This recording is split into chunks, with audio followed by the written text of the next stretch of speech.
Hi everyone, this is Real Talk with Coach Sherri. Thank you so much for tuning in. Please be sure to like and subscribe to my channel to hear more about workforce development, career readiness, resume writing, and interview tips, as well as just some things that go on in my day to day. But today I wanted to say that I voted. Today was voting here in North Carolina.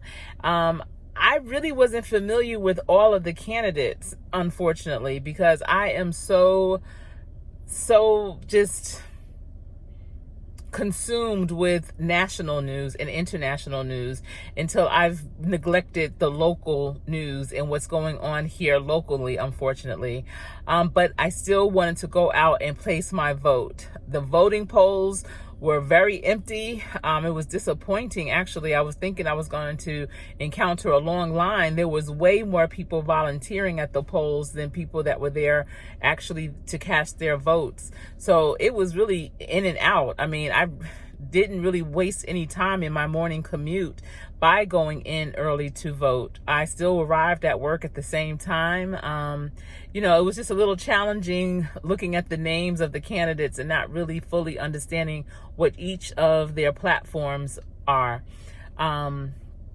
I am going to have to do a little more research on what's going on locally. It's just that what's going on nationally is so big and so consuming, and I believe it's going to be historical, unfortunately not in a good way. And I try to keep my eye on it because of financial reasons.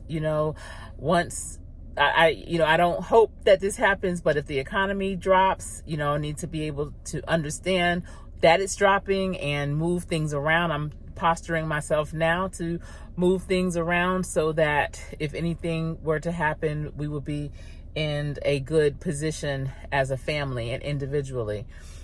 It's really important. I know for 2008, we were able to save much of our finances by moving some things around with real estate.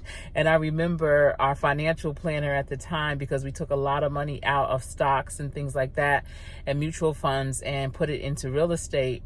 And our financial planner was like, why would you want to do that? And we said, we feel like we will be more secure at this time with more tangible investments like property, real property. And he said, what? You can touch and feel your stocks. You can touch them, feel them, do all of that, just like you would a house. And I'm like, that is so not an equivalent. It was incredible that he said that. But, in reality, that's his job. So I don't blame him, because he definitely didn't want to lose all of the money that we were pulling out. But if we didn't do that, we would not have had been as secure financially during that time. And so now that it seems like we're on the eve of something big that's going to happen, I really try to stay focused on what's going on so that we can better prepare ourselves. And I hope that you are preparing yourself as well. Maybe looking into real estate deals, or, just being a little bit more frugal with your spending. I'm always very frugal. I don't care how much money I have or don't have. I just, really am conscious of my spending habits. I know back in, I think it was like 2003, 2002, probably, we started reading Rich Dad, Poor Dad by Robert Kiyosaki. If you haven't read that book, I highly recommend it. He has authored many financial and real estate books. He's great. But he talked about, when you make purchases, you need to ask yourself, is this an asset or a liability? When you start looking at items that you purchase in that way, you'll make better decisions and different decisions. So many people are just so frivolous. They just buy what they want. They want it. They have the money. They get it. But that's not really the way that we can continue on as a society. You really need to be more mindful of your purchases and not just purchase things on a whim. It's not good.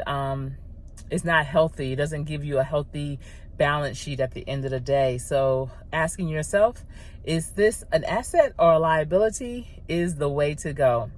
So at any rate, if you have voting in your area, please leave a comment below. Did you go and vote? I have my sticker. I showed it at the beginning. I didn't see many stickers today. when I was out and about, which is unfortunate. And one older, more seasoned gentleman actually told me that he didn't vote. He's not registered to vote, and he's not going to vote.